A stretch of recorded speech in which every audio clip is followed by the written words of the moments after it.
If this is your first time coming across my videos, please remember to like, share, and subscribe and enjoy the video. Long before it was Nicki Minaj, Cardi B, Megan Thee Stallion, and even 90s sexy women like Lil' Kim and Foxy Brown, it was Adina Howard, dubbed the Black Madonna. Adina rose to fame in 1995 with her breakout hit, Freak Like Me, off the album Do You Wanna Ride. The song was a banger that got non-stop radio play, and also the video was in heavy rotation on BET and MTV. The single was certified gold by the RIAA and peaked at number 2 on the Hot Billboard 100s. The album spun a few other minor hits like My Up and Downs, reaching 32 on the R&B charts, and It's All About You, reaching number 52 on the charts as well. Then in 1996, she collaborated with Warren G for the Police Story 3 Super Cop soundtrack with the single What's Love Got to Do With It, using the sample from Tina Turner hit. Then she appeared on the soundtrack for the movie Thin Line Between Love and Hate with the single Damned If I Do. That was my joint off that soundtrack. If you guys have not heard that song, you should go check it out. But just as fast as her star started to rise, it came crashing down. As she was working on her single, written by Jamie Foxx, T-shirt and Panties, that would be featured in the film Woo, she began an intimate relationship with Wanya Morris of Boyz II Men.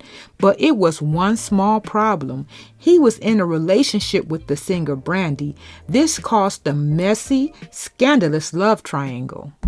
The head of the label, Sylvia Rohn, pulled Adina to the side and told her to focus on her career and leave Wanya alone, aka Brandy was throwing a hissy fit. See, Brandy was the it girl at that time, kind of like Taylor Swift of the 90s. She had platinum selling albums, a hit TV show, appeared in many different TV specials, and was the biggest artist on the label.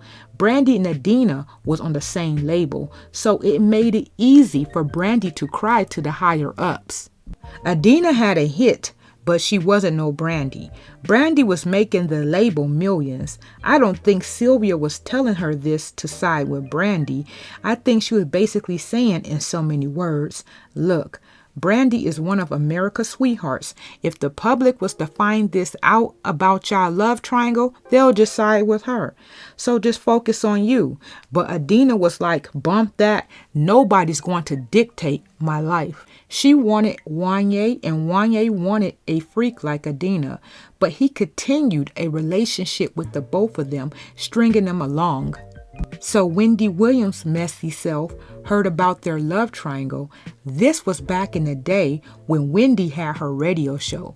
Even before the internet, Wendy and her messy goons kept their ear to the streets in everyone's business. So Wendy started blowing Adina's phone off the hook, wanting an interview and all the tea, and Adina gave it to her. She talked about Brandy and Sylvia like a dog, and when Sylvia got wind of that interview, she was like, big mistake.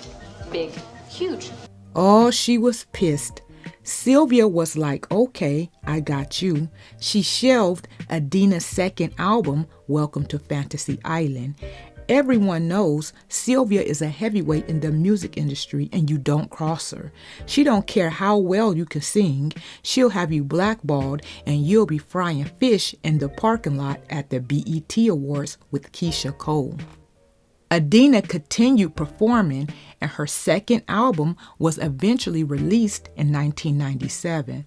The album experienced minor success. Then it was shelved by Elektra Records that same year.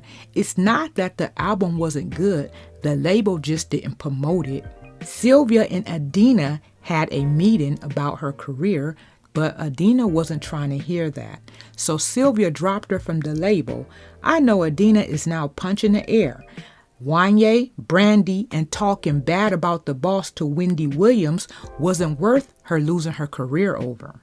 She would start to look for a new label and signed with Roughtown Records, releasing the album The Second Coming.